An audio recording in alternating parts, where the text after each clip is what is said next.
मसलपुर जिल्ला Bcaa नि गोजाम आफादखौ सिफायनानै गोदान आफादखौ दाफामनानै लाफिनबाय। बाक्सा जिल्लानि बरमा दखरा एबसुनि नब्लाङाव सानसेनि हाबाफारि लानानै मसलपुर जिल्ला Bcaa नि गोजाम आफादखौ सिफायनानै गोदान आफादखौ दाफिननानै लानाय जाबाय। पंकज लाहारी बिथांनि आफादगिरि मासि लानानै मेल सामलायनायाव मिरु Bcaa नि लेङाइ आफादगिरि दीपक कुमार रामसियारि, मिरु Bcaa जुरिबर्धननि सोद्रोमा हरेश्वर स्वर्गियारि बिथांमोननि नुजाथिनायाव मसलपुर जिल्लानि सिङाव थानाय गासै महरगिरि, फावखुंग्रि, मेथाइ रोजाबगिरि, मेथाइ लिरगिरि, मिउजिशियान, डिरेक्टर, स्क्रिप्ट राइटार, करियोग्राफार बायदि गासैबो जयै बाहागो लानायाव सावरायमेल जिरायनायनि गेजेरजों हाबाफारियाव जोबनानै थाङो। लोगोसे गोजाम आफादखौ सिफायनानै बबुल बसुमतारीखौ आफादगिरिनि बिबानखौ होनानै गोदान आफादखौ दाफिननानै लानाय जायो।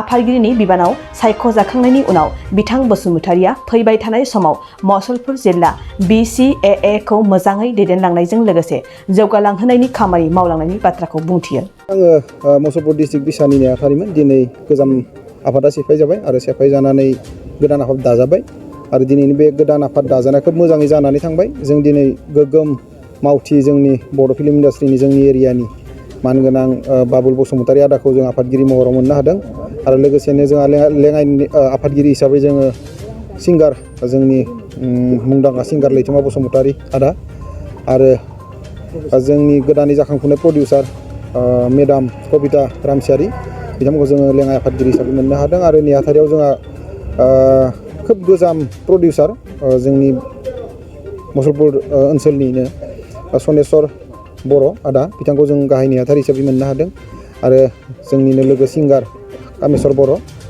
आरो नन्द बसुमतारी बिथांमोनखौ जों लेङाइ नेहाथारि हिसाबै मोननो हादों। जों दिनैनि आफादखौ दानानै जोबोर खुसि जादों।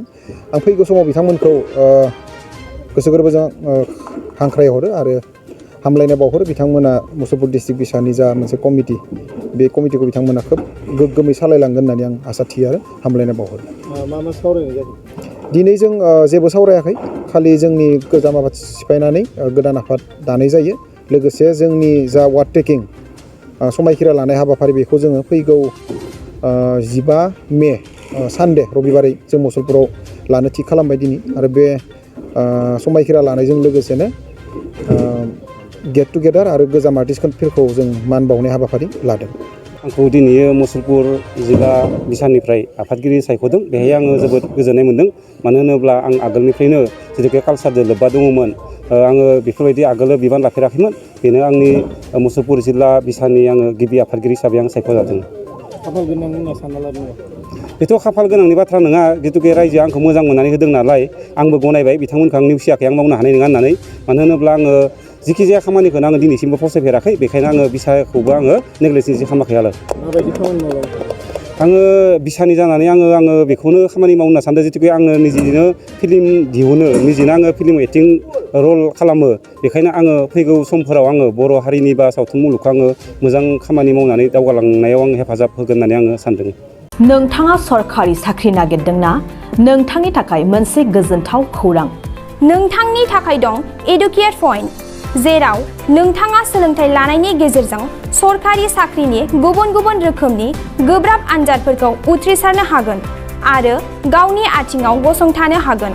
बे एडुकेट पइन्टआव नोंथांमोना SSC, bank PO, bank clerk, bank SO, UPSC, FSC, defence, railway, state insurance, AAO, ADO एसिस्टेन्टजों लोगोसे स्टेट लेभेल जब आरो माखासे सरखारि साख्रिनि आनजादाव गोनांथि जानाय आयदाफोराव सोलोंथाइ लानो हागोन।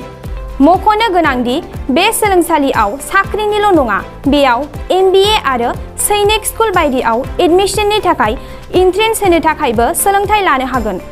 बे सोलोंसालियाव गाहाम थाखो खथानि सुबिदा दं आरो सम मथे नोंथांनि सोलोंथाइखौ बे सोलोंसालियाव होनाय जागोन। बेखौबो मिथिनांगोन दि बे एडुकेट पइन्टआव सोलोंथाइ लानानै बावैसो 2021-22 इं मायथाइनि एसएससि जिडिनि आनजादाव गासै 11 सा सोलोंसाफोरा उथ्रिसारनो हादों। बारा नङा, गासै 15,000 रांजोंनो नोंथाङा बे सोलोंसालियाव 6 दानसिम सोलोंथाइखौ लानो हागोन। बे सोलोंसालिया क'क्राझार, बरपेटा रड, गवालपारा आरो बङाइगावआवबो दं। क'क्राझाराव सोलोंथाइ लानो गोसो गुदुं जानाय सुबुंफोरा 7002 2026-133 9101 536360 700202613391015363660